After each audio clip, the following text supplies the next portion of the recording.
What is going on, everybody? My name's Dakota, and welcome back to Cologne. And today we're going to be looking at and reviewing Dior Homme 2020. Let's get into it. So today we're going to be looking at one of my favorite Dior's, and I don't know why I like this one as much as I do, honestly. Something about this is one of those fragrances that I didn't love it when I first smelled it, but the more I wore it, the more I liked it, and the more over time, the more I've grown to love it. So what we're going to do first off is I'm going to show off the atomizer. And the atomizer on this, pretty decent. It doesn't have a real widespread burst, but it has kind of a long burst, which is pretty good because it still gives you a good amount coming out. And it is lightly pressurized, not overdone, so pretty good there. So what we're going to do there, we're going to put two on the wrist. When you first spray this, when this first gets pushed out in the air, it has a beautiful blend of like a woody citrus on the opening. That's what I tend to pick up the most. To me, this is one of the more natural smelling ones. This does smell maybe just a little bit more natural than the Dior Intense. And that's one of the things I like about it the most is some of that naturalness and a real natural smelling fragrance that has opening of woods and stuff like that. For some reason, I really do like those. This is just an eau de toilette concentration. This is just an eau de toilette concentration. So there is that. It is kind of lighter and airier, but great opening, honestly. And this is the 2020 version. The original version of this had iris in it. Pretty much the only thing I've been able to tell is they took iris out of it, maybe changed some of the levels of stuff, some of the levels of the oils in here. But yeah, I want to say other than that, that's about the only real change. But I'm going over this one specifically is because the original one with the iris in it, you can no longer get. So that leaves us with this one. All right, as my wrist gets to drying down a little bit, let's go over some of these notes, and I'll be back here in a second. Alrighty, we're gonna dive straight into these notes. Coming off the top, we have a bergamot, pink pepper, and elemi. And when you first spray this, you get a heavy dose of that bergamot. You get a little bit of that pink pepper. I don't get much elemi off of this at all. Or in the mid, we're gonna have Atlas cedar, cashmere wood, and patchouli. And a lot of that Atlas cedar and cashmere you do get on the opening when you first spray this.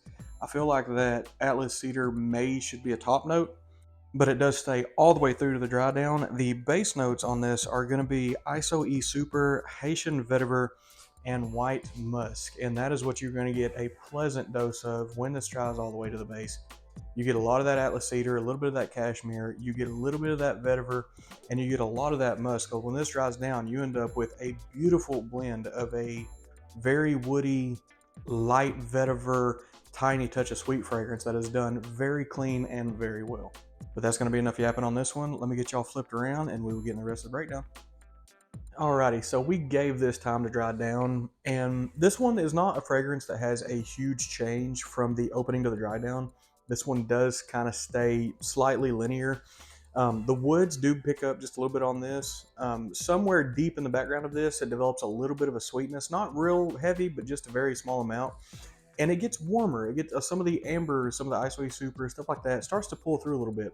And it works very well with the woods that are in this. Some of that citrus notes on the top start to die off a little bit.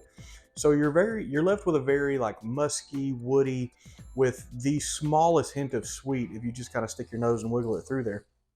And honestly, I think that's one thing I like about it the most is I've always been real big on like sweet, bold, in your face, tobacco, honey, like that kind of stuff. And this one isn't like that. This one's a little more like fougere, something like that, a little barbershoppy. Has like a nice cleanliness to it, but at the same time, it's done in a way that's slightly masculine leaning with all the wood and stuff in there, but it's still clean, it's still fresh. It's got a lightness to it for what this is. And to me, that's one of the better qualities of that is the way this was blended together, the naturalness of it, everything else. To me, this is I wouldn't go so far as to say this is a completely safe blind buy because there is going to be some people that don't like this, but of the Christian Dior line, this is more of not the Sauvage line. This one is more of a safer blind buy than the rest. But I wouldn't go so far as to say this is purely a safe blind buy. Now what we're going to do is we're going to get into the price, performance, and availability of this. So availability wise, this is going to be everywhere. This is still a really hot seller. All discounters and retailers are going to have this. Retail is going to be about that 120-ish range for the 100 mil, which is what this is. Discounters, not a real heavy discount, probably going to be somewhere in that 90 range. So that's still going to be your best bet. Performance wise, that's where this one gets complicated, because as much as I love this fragrance, because I really do enjoy wearing this, for an eau de toilette, it has good performance. As an overall fragrance, eh. So on the longevity, I get about 4 to 6 hours on this, and that's somewhere in that 7-ish spray range. Sillage on this is rock solid for an eau de toilette. It's about 2 feet. The projection on this is actually where this one does tend to shine a little bit. The projection on this is very nice. It's very forward leaning. It flows off your skin nicely. It doesn't leave big oily trails. But for some reason, this thing just projects very well. So in that front, top tier. Now, the big thing that is heavily discussed when it comes to this fragrance is the removal of iris. Oddly enough, and I've checked the batch code on this, and this is post 2020. I still smell iris in this when it dries all the way down. Now, it does take a full deep dry down, so it's somewhere around that 45 minutes to an hour mark is when I would say this one is like completely dried down. It's still going to be performing, but it's not going to change any whatsoever after that. This does remind me of having an iris scent profile in it, which is weird because one thing that got stirred up about this was the removal of that. But somehow I can still smell it in here, and I'm not going to complain on that. It is a very light iris. There's not a big there's not a big note in that. It is very light. But compared to, say, the intense version, because the intense version is heavy, heavy, heavy iris, and so is the Parfum. So that's another one that is kind of hard to get here in the US. It's 50-50 on that, but that's one that is extremely heavily iris and wood based. So whenever they took the iris out of this one, it did kind of make this one, originally I thought this one might kind of fall out of that line, but no, I can still kind of pick it up in this, and I like it because I think it smells beautiful and wonderful, and it's very natural smelling, and I love those. So if I had to rate this fragrance right now, my personal taste on this would be a 10. There's not a whole lot I would change about this.